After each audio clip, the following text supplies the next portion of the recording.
So the big question is this: how do investors like us who don't have a PhD in finance or millions to start investing, how do we grow our bank accounts to build real savings and retirements and yet still have the time to do what we really love? That is the question, and this podcast will give you the answer. Hey guys, I'm here with the Stock Market podcast. I hope you're super excited. I'm so excited today. Talking about a concept I think is just so ridiculously crazy, and I never actually realized the insane implication. It's all based on the 80-20 principle, but I never really realized the insane implication of this one nuance of it. And I'm just kind of thinking about it and how insanely true it is, and how it's just had a profound shift in all of the output I've had, and really just lets you get so much more done. By using this one simple concept that's based on the 80-20 principle, which is so cool. So I'm playing the intro, and I will see you guys in just a moment. Okay, awesome. Okay, I'm so excited. So I want to read to you this quote from the book. It's so great. And so Koch, he says that, the 80-20 principle says that we should act less. And action drives out thought. And it's because we have so much time that we squander action, right? Squander thought. It's so crazy. And here's the cool part. Here's the part that just changes everything, right?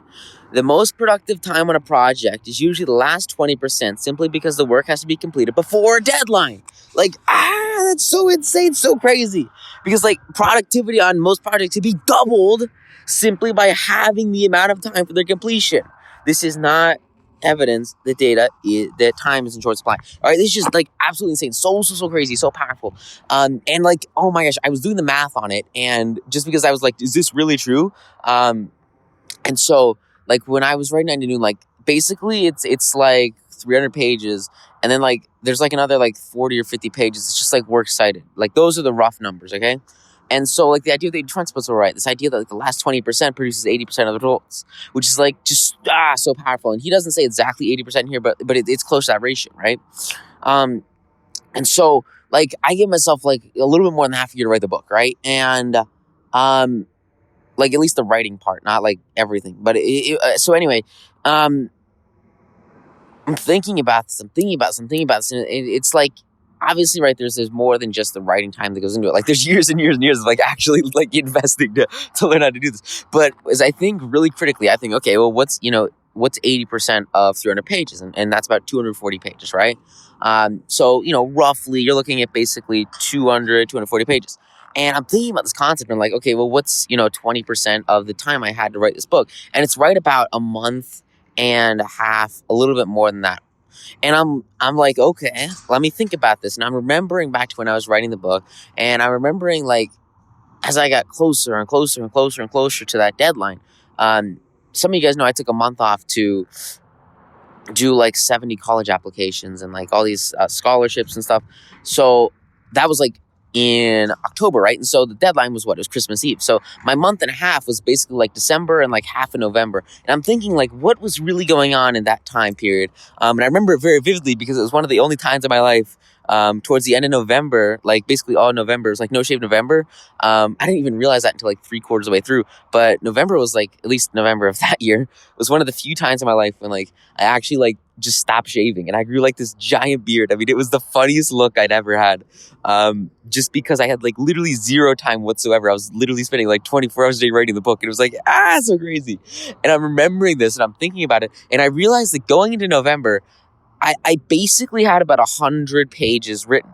And I'd spent a majority of the time, almost 80% of the time, 70% of the time, up to that point writing the book. And a lot of it had gone into research, digging deep and really kind of distilling down the stuff that is not bogus versus the stuff that really, really works and is super applicable. And then getting a little bit more detail, a little bit more factsy, a little bit more developed. There's a lot of stuff I learned, I thought I knew my shit. You learn your stuff really, really, really well when you write a book, because you have to teach it to others, and oh my gosh, so much amazing information. And so I realized that research and all that stuff is awesome, right? That's a huge part of the process. And at least for the most of the first 80%, probably half my time went to research. I don't know, it was just a lot. But because of that, I had little output, I had little writing. It was only almost 20 or 30% done.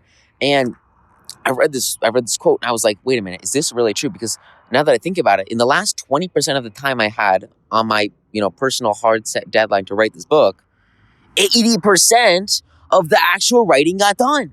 which is like, so insanely crazy.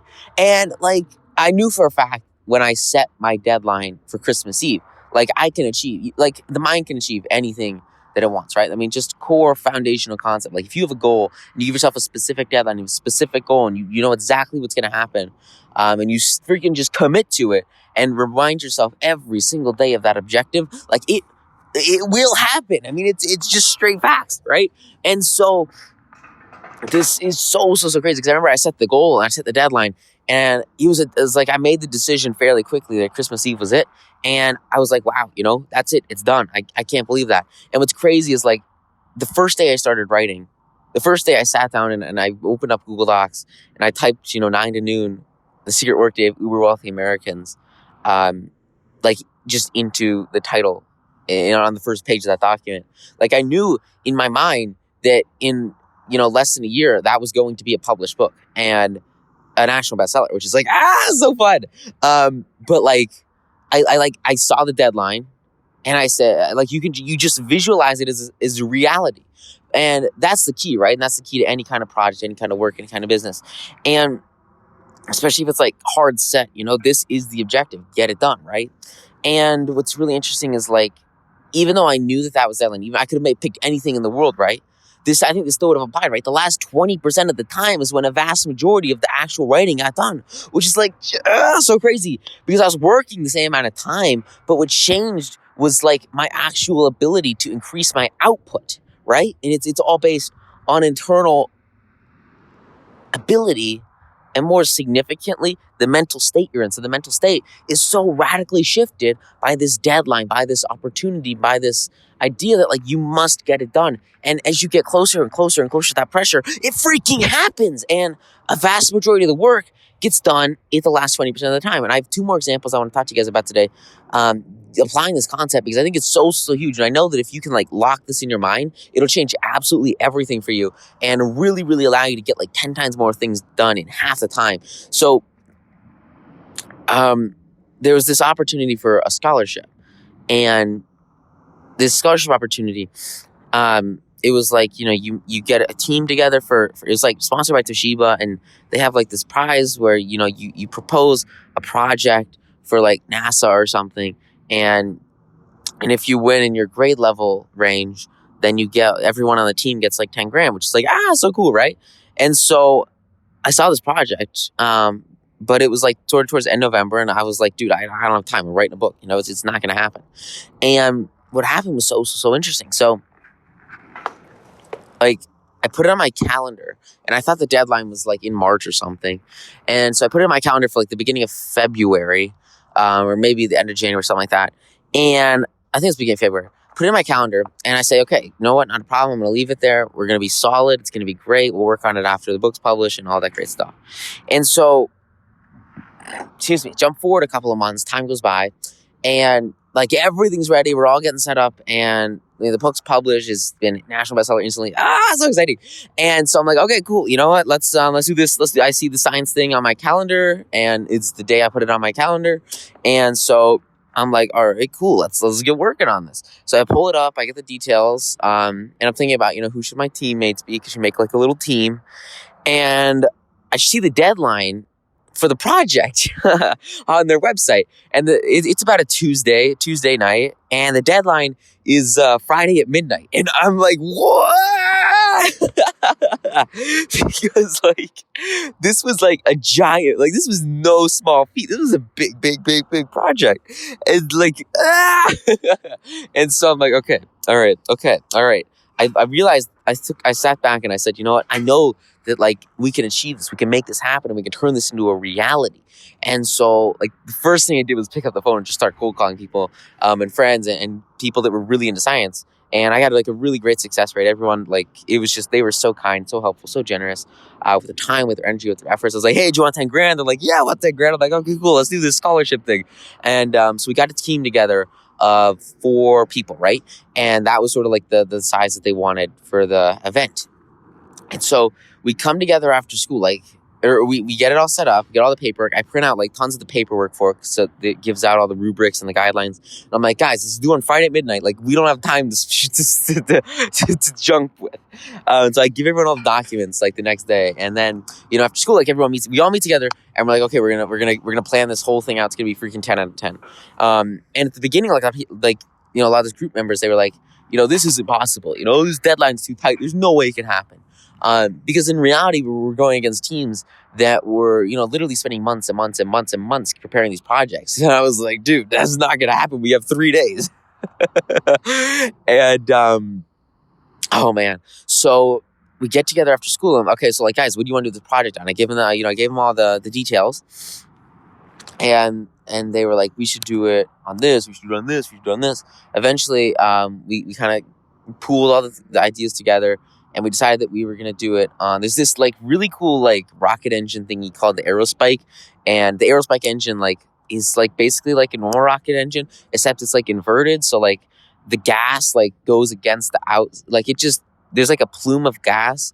And instead of having walls on the engine like a traditional cone, it's got this big spike in the middle, and the gas pushes against the spike in the middle, and there's no sides to the engine, which is like, so cool. And they really, really wanted to make this like a real thing in like the 2000s, but they just didn't do it because they ran out of funding. And so it's like this cool sci-fi project thingy. And the benefit is like, you only have to have one stage for the rocket because you don't have a fixed diameter for the cone.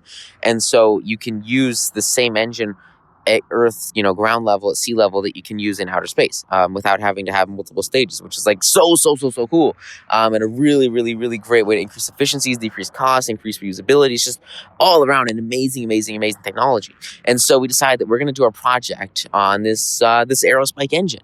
And basically, like, here's the strat, right? The first element of everything is belief. We had to all believe that this was going to happen. And that was sort of my biggest challenge, like getting all this group together, was like inspiring them and instilling in them that belief that they could get it done and make it happen. Because in all reality, if you just put a focused, concentrated amount of effort on what most people would consider the 20%, like if you can just go all in on that 20%, that's going to yield 80% of the results, you can have huge, ridiculously quick amounts of output without having to go through the slow process of the monotony of the other 80%. That's exactly what we were doing. I mean, we had 3 days to do this like national challenge. Like, there was no way we were going to get 80% or 100% of everything. No, we had to focus on the 20% that mattered, the impact, right? The impact percentage, the stuff that like would really have the greatest effect on our output, which of course was our project. It was a presentation, and then also a paper, and then also some animations and some pictures. And so what did we have? I went out and I found the people that were the best at what the project was suited for. I found like the best designers I could find, the best digital graphic creators, the best scientists, the best rocket engineers. Just a powerful team. Best writers, right? That I could find. I put them all together in this team, this mastermind. I said, look, we're going to make this happen. We're going to get it done. We're going to go 100% for a very condensed period of time. And what we're going to output in the next 3 days is what would take other groups maybe months or even, years to do. It's insane. Because so many people, they just, they don't effectively go hard. Right. And then they worry about the details way too much, and they never actually get started. And so just by like having total conviction that we are going to get this done, we made it. Okay. So this is like just insane story. So we go home that night after we had our meeting, and everyone, had their specific thing to work on that they were best at. That was their ability, their number one skill. And so everyone was doing their work. It was freaking 10 out of 10. We create Google Docs, sheets, whatever, slides. And we get everything together, and we just start going. And in the span of like 24 hours, we pump out probably like 10,000 words of like content data. And we start. And we just finished like all the writing and all the data sets and all the background in like 8 hours or something like that. And then in the morning too, I guess in the morning of the next day. And so then it's Thursday, and we're like, okay, let's make it happen. And then we come together, we meet up, and we have to break down all the data. We have to go through everything together. And it's just this basic premise of like a team project where you just have to go hard and make it happen. All we have to do is you got to find a place to meet. Then we just went. You just go. You just keep going and going and going and going and going. You don't stop. You don't focus on stuff that doesn't matter. All we were able to focus on was the little 20% that was going to have the biggest impact on the end result. We didn't have time to stylize our slides. We didn't have time to stylize, the fonts or the text. Like, it was bare bones based. It was like, this is the project, Times New Roman, 12 point. And we spent that day kind of looking at the previous successful projects that printed them all out. They kind of had some of the winners from the past 4 or 5 years. And so we looked at all of those and we were trying to model them, in our own unique way, right? With the aerospike engine, which is so cool. And so we start getting images together, we start collecting pictures, get all the data, get all the multimodal evidence, so cool. And we just go hard, and we basically just push it and get so much done. We start getting the PowerPoint done. It was awesome. So much output completed. Then it gets to Friday, and it's the last day. And what we've done up to this point is basically the first 80%. Now we just have to get that last 20% done. And it sucks. And I remember writing the book, and it's just this idea that the last 10 or 20% of any kind of project that you do can take up 90% of the time if you don't actually focus on just punching it out and just ignore perfectionism, right? I remember I spent maybe a week doing the final, edits and manuscript reviews for 9 to noon. And I know people that literally spend months trying to edit their book, and I'm like, dude, screw that. Just publish. And I remember my English teacher, she was like, don't you wish you had more time to edit this and publish? Because I was on hard set deadlines set by myself and also set by the peers around me. I had public accountability, public reliability. And I said, no, I'm not set with this. Why would I be upset with this? This is amazing. It'll change people's lives. I know that everything in it is everything I can put into it, and that it's as perfect as it'll get. You just have to go. You can't, keep looking over and over and over and over again, or keep, procrastinating. It just doesn't work. You just have to go hard.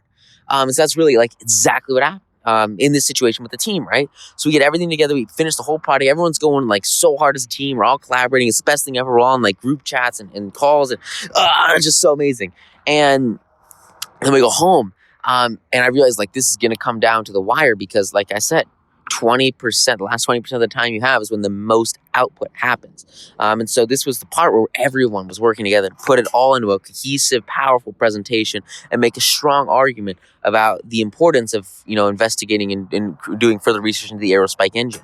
And so what I do is I get home and I do the most powerful thing that no one does, and yet it will literally change everything. Is I realize that, look, I know that the most impactful time that I have is going to be from about 8 o'clock to midnight tonight. And so I spent I think this was after cross country season. Yeah. So I spent 4 hours just taking a nap and just chilling out. I just slept and rested because I knew that we were going to go hard that night. We were going to go really, really, really hard, and we had to make it happen. And I needed to be on my A game. I was going to the coordinator, the leader, the whatever, right? And so they were getting all the work done. I was the one, I was responsible. I was the person who was submitting it. Everything, there was a whole complex little submission process you had to go through. And it was due at midnight sharp. So I knew I was going to have to come down to the ball at the end. And so I fall asleep for 4 hours. I didn't even mean to fall asleep. I just come home, and I think my underlying psychology was so in sync with what needed to happen that day that I just lay down on my bed and accidentally passed out while meditating, which is so, so, so powerful. And oh my gosh, I can't tell you how many times passing out while meditating has saved my ass by letting me get rest before I needed to actually go and do things, even if it was an accident. Oh my gosh, so great. It's just, I could do a whole episode on it. It's just so powerful. It's allowed me to have so much more energy and output in my work and in my courses, especially self-paced stuff. It's just so powerful. And that's why I'm so passionate about sharing meditation with people. But back to the story, right? So I wake up, I eat dinner, and I get up on the computer, and everyone is just they're amazed. There are fires burning everywhere. And they're oh my gosh, where were you? Everything's exploding. But in reality, they're getting so much work done. They're having such huge progress that it's just insane to see what's going on. It's so powerful. They're doing such an amazing job. And so, oh gosh, I sweat thinking about this. It was just such a pressure-filled situation because it was all or nothing. We either got this in at midnight or we didn't. And so we kind of spend the next couple of hours finishing everything, putting final touches on, making it happen, getting everything together. And when I say final touches, like we weren't going slow, like we were going really, really, really fast because we had a lot of crap to do at the end here, right? It wasn't just a breeze through. Like we had to push. We had to push really, really, really hard. And there's like 30 minutes left, and I start figuring out like how we actually are supposed to submit this. And I realized we have to go through this process where we put everything in a PDF, and then they have this template we have to use, and then they have like this like organized slideshow thing that we have to like put our essay in and then insert our images as like images and PDFs. And like, I didn't know how to do that crap, but I was like, oh gosh, how do we do this? And so everyone else finishes the project with like probably 15 minutes before midnight. It's like 11:45. And I'd spend like the last 10 minutes trying to figure out how the heck to use like Adobe Pro or whatever. And like installing Adobe, and oh my gosh. And then one of my buddies, tech guy, I'm asking him, dude, how the freak do you like copy JPEGs into PDFs? And then duplicate slides, and I just didn't know what to do. It's like, and so everyone's done it. It's just like all the pressure, all the work, everything that comes down to this last 1% of time, of effort, of energy, of motivation. We're just getting it done. We're so close to the deadline, but we have to format it the right way or they just won't accept it. And so like everyone goes out. Like it's just so crazy. And you just have to push. There's like 4 minutes left until midnight. And I'm trying to paste in some of the last PowerPoint slides and save it as PDF and export it with the documents and the essays and the citations and everything. And there's like 2 minutes left. There's 2 minutes left. I'm pulling up the website and I know that everything is saved and everything is exporting from Adobe like as I speak.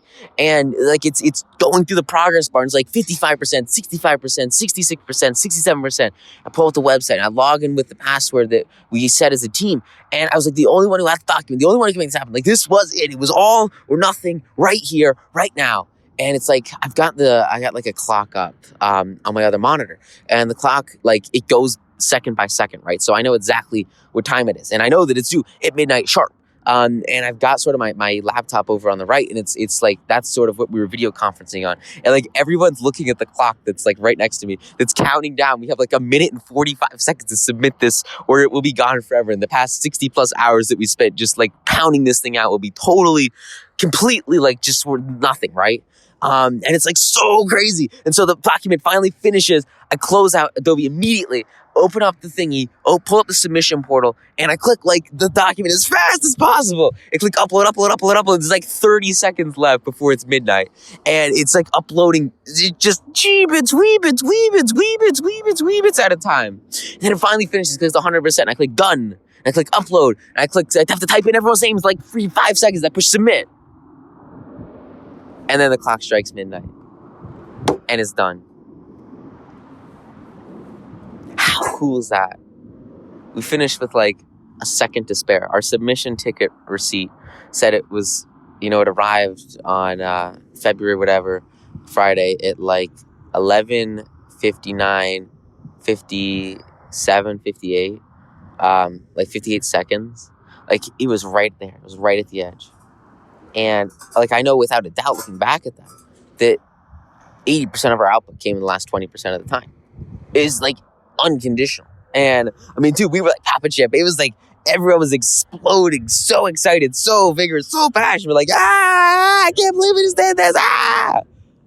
Because like that last 20% is what matters more than anything else. Which is just so powerful, so crazy. It was just such an amazing experience. Dude, I like passed out after that. I was like, guys, I'm done. Holy crap. This was so freaking insane.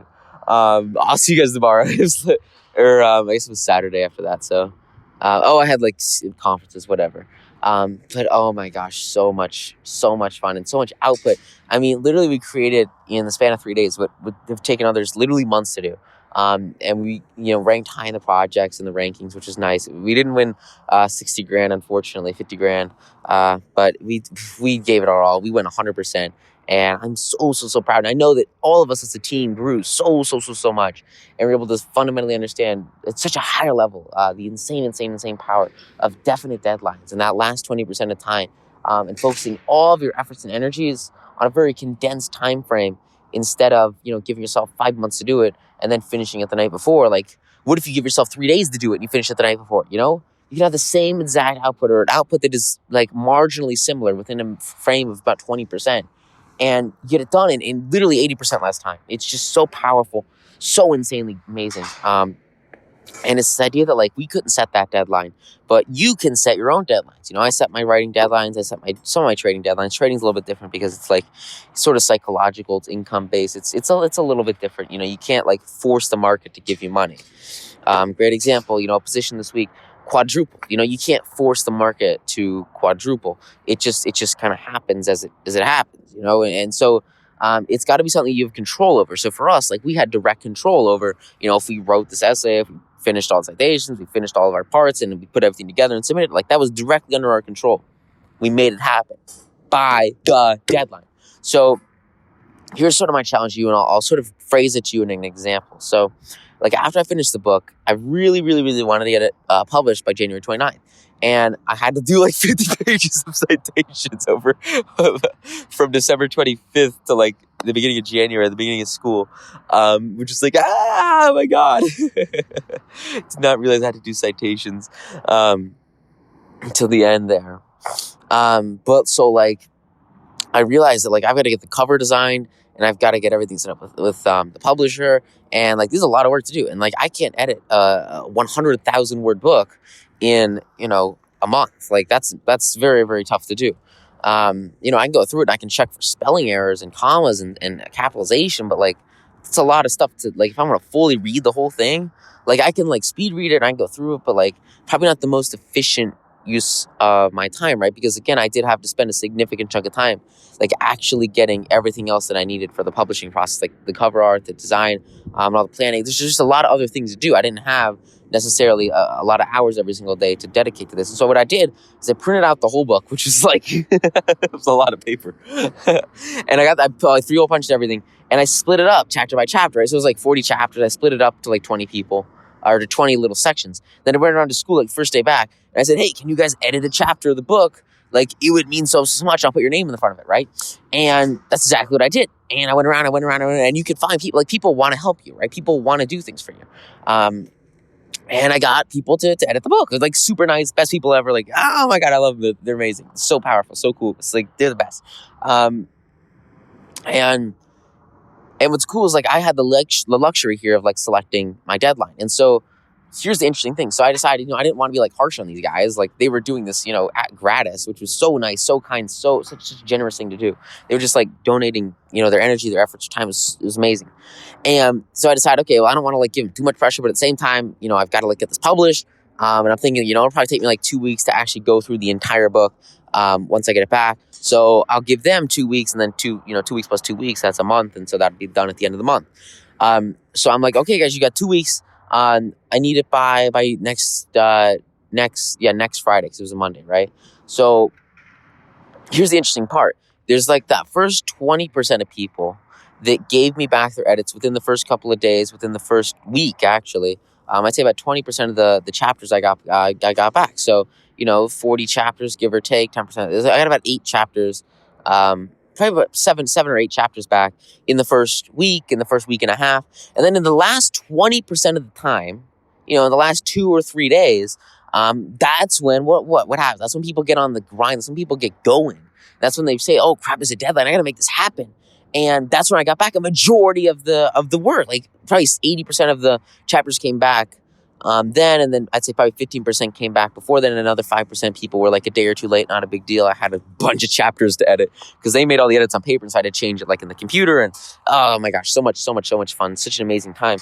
But it's this same concept that a vast majority of the output, a vast majority of the work is going to get done at that last 20% of the time. For here, I mean, you can literally quantitatively see like 80% of the edits came back in the last 20% of the time. Same thing with the writing. Same thing with the science project. Like everything gets done sort of right at the deadline. So what you want to do is you want to set like crazy reasonable, but crazy stretching, crazy like deadlines that will force you to do more and be more and achieve more and have more success.